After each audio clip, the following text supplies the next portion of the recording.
میرے آقا صلی اللہ علیہ وسلم نے فرمایا، جماعت کے ساتھ نماز پڑھنا تنہا پڑھنے سے 27 درجے زیادہ فضیلت رکھتا ہے۔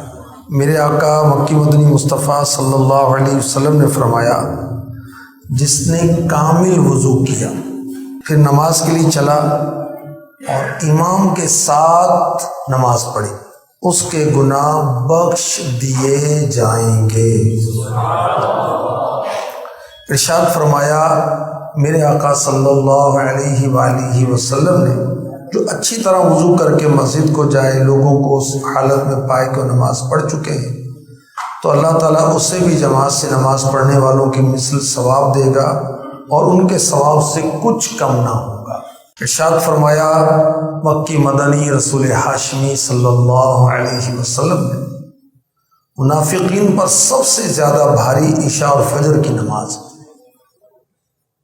وہ جانتے کہ اس میں کیا ہے تو گھسٹتے ہوئے آتے، اور بے شک میں نے ارادہ کیا کہ نماز قائم کرنے کا حکم دوں، پھر کسی کو حکم فرماؤں کہ لوگوں کو نماز پڑھائے، اور میں اپنے ہمراہ کچھ لوگوں کو جن کے پاس لکڑیوں کے گٹھے ہوں ان کے پاس جاؤں جو نماز میں حاضر نہیں ہوتے، اور ان کے گھر ان پر آگ سے جلا دوں۔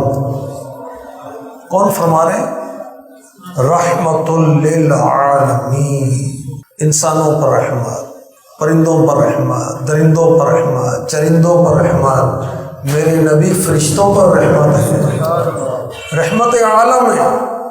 مگر جن کی جماعتیں نکلتی ہیں، حضور ان سے کتنے ناراض ہیں کہ فرمایا جا رہا ہے کہ ان کے گھروں کو آگ لگا دو، جماعت میں کیوں نہیں حاضر ہوتے؟ حضرت عمر فاروق اعظم رضی اللہ تعالی عنہ اپنے ایک باغ کی طرف تشریف لے گئے، واپس آئے تو نماز عصر جماعت ہو چکی تھی۔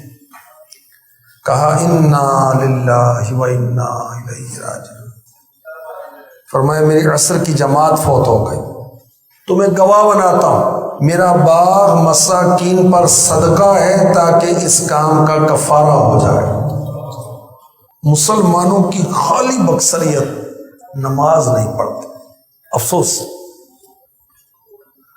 اور جو نماز پڑھنے والے ہیں یہ جماعت سے نہیں پڑھتے، جماعتیں نکل رہے تھے، پرواہ نہیں، تکبیر اولیٰ نکل گئی، پرواہ نہیں، پہلی صف نکل گئی، پرواہ نہیں، جماعت پوری کی پوری نکل گئی، پرواہ نہیں۔